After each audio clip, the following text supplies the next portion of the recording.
Pembalap muda kita makin merangsek ke arena balap internasional, mengibarkan merah putih dan mengharumkan nama bangsa. Di antara mereka, ada yang meneruskan kejayaan orang tuanya yang pernah melambung di tingkat lokal, nasional, dan Asia. Sebut saja misalnya Rio Haryanto, Alexandra Asma-Subrata, Ananda Nikola, hingga Doni Tata Pradita.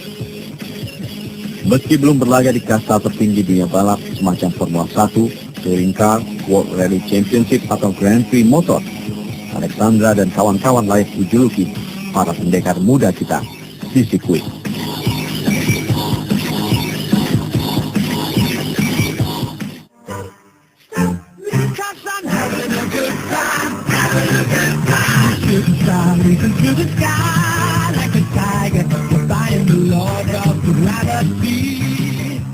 Alida Alexandra Nurlutia Asma-Subrata atau Alexandra Asma-Subrata adalah nama yang menyeruak di antara barisan kaum Adam yang mendominasi dunia balap mobil.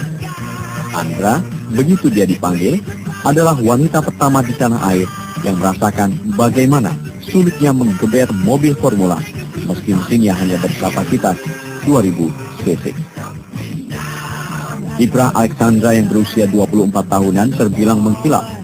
Dalam musim kompetisi 2011, Alexandra menjadi runner-up atau juara 2 di ajang Formula Renault Asia. Alexandra menjadi satu-satunya wanita Asia yang mampu bersaing.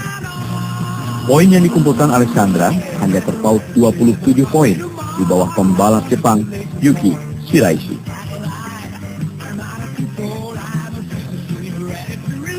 Di seri pertama Formula Renault Asia semusim silam, Alexandra tak terkejar oleh para pembalap Asia lainnya di sirkuit Zhuhai sepanjang 4,3 km. Alexandra yang tergabung dalam tim PS Racing mengungguli pesaingnya Timothy Theo asal Singapura dan Victor Yung dari Hong Kong.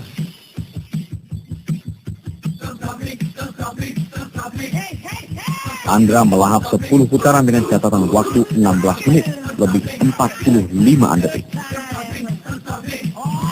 Padahal dalam babak kualifikasi, Andra sempat tercecer ke posisi start keempat.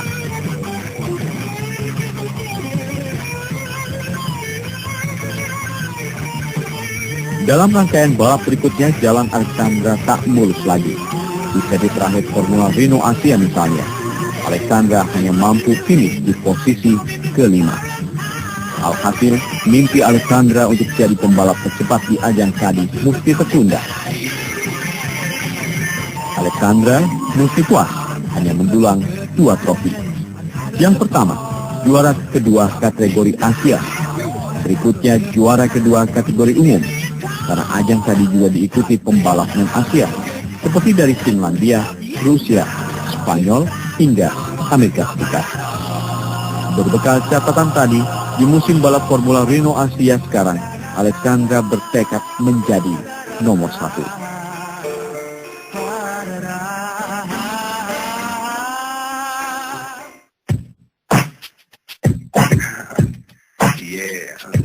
Kiprah Andra di dunia balap sudah dimulai sejak usianya 12 tahun. Ia pertama kali terjun di kejuaraan go-kart. Alexandra 6 kali meraih gelar juara 1. Bahkan, 1 di antaranya adalah level Asia. Selepasnya, Alexandra memutuskan terjun ke Formula Champion pada tahun 2005. Hebatnya, Alexandra langsung menjadi juara umum tingkat Asia. Petualangan Alexandra di Formula Renault Asia dimulai tahun 2008. Tekadnya berkiprah di dunia yang identik dengan pria tadi meletup-letup. Bahkan meski dengan dana terbatas dan sponsor yang minim. Lumrah jika Alexandra hanya bisa ikut beberapa seri saja.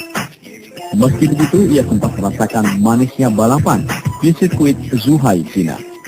Alexandra menembus peringkat 3.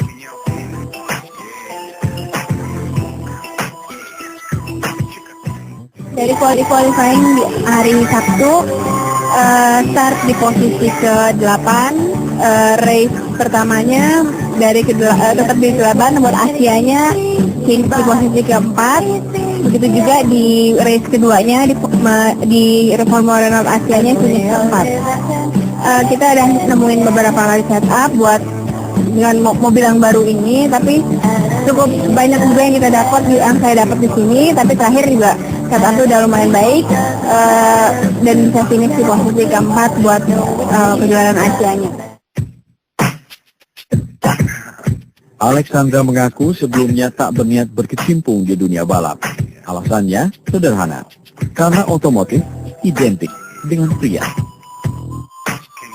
Namun, karena ayahnya Alex Asma Subrata adalah pembalap, Andra ketularan juga. Andra pun kepincut dunia balap. Alex yang beken setidaknya hingga dekade 1980-an mewariskan bakat menggeber mobil pada Andra. Polesan dari ayahnya pula yang membuat Andra mencoba-coba go-kart. Hasilnya, Andra ketagihan memacu roda 4 hingga sekarang. Maju ke ajang internasional dengan modal berlimpah tentu mudah. Tapi, yang dialami Andra sebaliknya. Bahkan, Alexandra nyaris tak bisa ikut Formula Renault Asia pada 2008. Gara-gara tak punya sponsor. Ya, terpaksa, ia dan manajemennya pontang-panting mencari sponsor, termasuk dari kocek ayahnya sendiri. Kalau sponsor itu juga kita lagi cari, karena jujur aja kesana itu biayanya cukup besar ya, dan ini kan termasuk salah satu event yang nggak direncanakan dari awal tahun, karena memang setelah juara nasional baru dapat event ini, baru bisa melakukan event ini. Jadi pastinya sponsor juga kita masih cari terus. Alexandra masih menyimpan harapan untuk masuk kasta tertinggi balap mobil Formula 1. Langkah menuju ke sana setidaknya ditempuh dengan terjun di kelas Formula Abad Asia atau Formula China Series. Kompetisi Formula Abad adalah bagian dari program produsen mobil Italia, yakni Fiat dan Ferrari.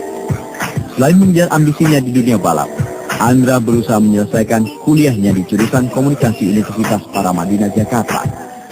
Apa yang telah dicapai Alexandra sekarang, setidaknya setara dengan Danica Patrick, pembalap wanita asal Amerika Serikat yang berjaya di ajang balap NASCAR dan IndyCar yang dibuat di Amerika Utara.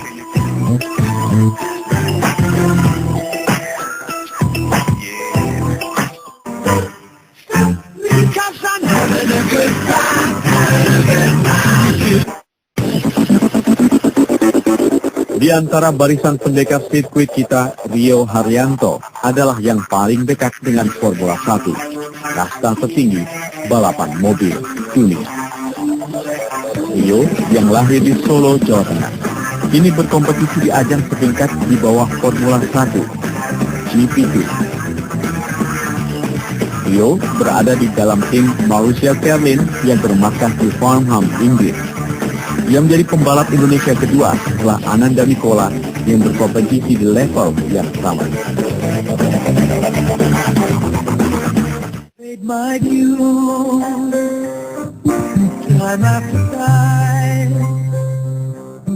Tahun 2011 boleh dikatakan sebagai tahun penobatan buat Rio Haryanto di ajang GP3. Ia bukan lagi non-kontestan, melainkan kontestan yang berkompetisi penuh dalam satu musim. Tidak tanggung-tanggung, Rio menyabet anugerah GP3 Best Win of the Season. Ajang penobatan Rio Haryanto dimulai di sirkuit Nürburgring, Jerman. Di sini Rio memenangi race pertama. Hebatnya lagi, ia meraihnya dalam lintasan basah karena hujan dengan menggunakan ban kering. Meskipun start di posisi ketiga, Rio mampu menyalip para pesaingnya, termasuk pimpinan lomba Lewis Williamson dari Skotlandia. Bahkan sang pemimpin freshman GP3, Valtteri Bottas, pembalap Finlandia, juga mesti mengakui keunggulan Rio.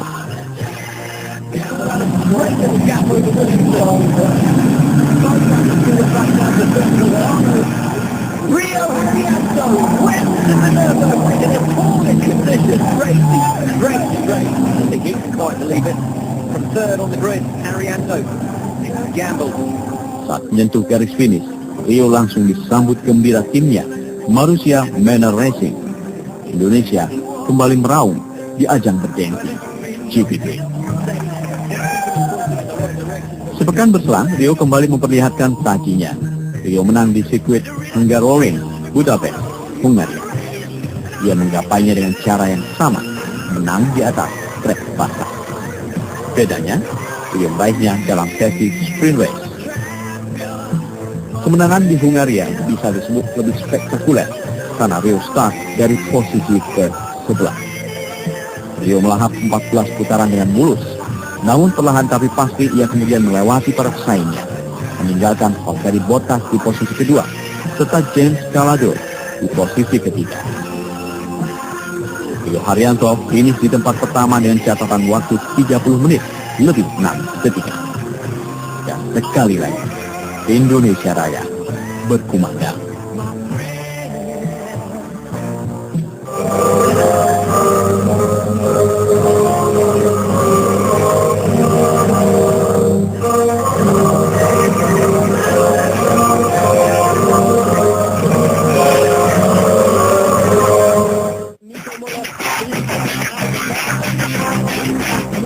Seri berikutnya di sirkuit Autodromo Nazionale Monza, Italia. Rio tetap bisa bicara, sekalipun tidak finish di urutan pertama. Dalam feature race, Rio berada di posisi 3 di belakang Valtteri Bottas dan James Calado. Sementara dalam sprint race, posisi Rio lebih baik. Di urutan kedua, ia hanya dikalahkan oleh pembalap Portugal Antonio Felix da Costa. Rio Haryanto mendapatkan podium kedua setelah meninggalkan pembalap Swiss Nico Müller di putaran terakhir. Di akhir musim, Rio yang mengumpulkan 31 poin nangkring di posisi ke-7.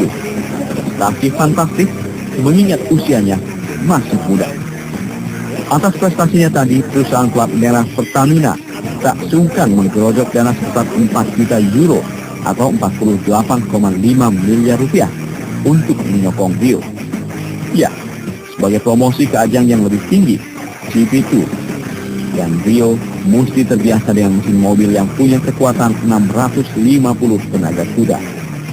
GP2 kerap jadi batu loncatan bagi sejumlah pembalap Formula 1.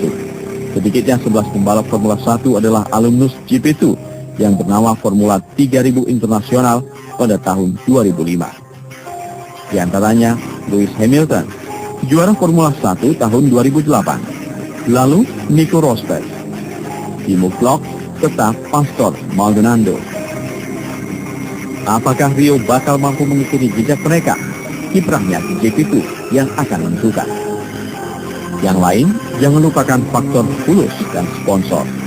Sebab dalam dunia balap formula, skill dan teknik membalap bukan segalanya. Mesti ada pula fulus untuk membiayai para pembalap berlaga. Balapan GP2 musim sekarang tinggal 4 seri lagi, dan Rio belum menangis 1 seri pun. Di papan klasemen, Rio masih duduk di peringkat 15 dengan 27 poin. Ia mesti bekerja keras untuk menjemput mimpinya. Namun begitu, celah menuju Formula 1 masih terbuka lebar.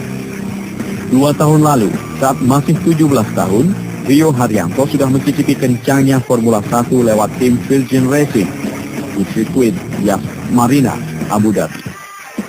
10 hari lalu, Rio bahkan menjadi pembalap Indonesia yang mengantongi super license atau SIM khusus untuk mengendarai Formula 1.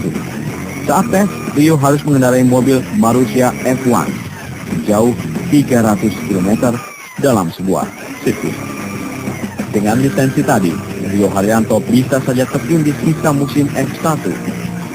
Jika salah satu pembalap Marussia, Timo Glock atau Charles berhalangan ikut salah satu seri. Rio Haryanto lahir dari keluarga pembalap. Ayahnya Sinyo Haryanto dulu pembalap go-kart. Kakaknya, Roy Haryanto, pernah menyabat juara Formula Asia dan Australia. Kini, Rio Haryanto tinggal selangkah lagi menuju Formula 1. Jika berhasil, Rio akan melampaui langkah Ananda Nicola, Moreno Suprapto, Satrio Hermanto, menjadi pembalap dalam lomba yang dikenal sebagai jet darat tadi.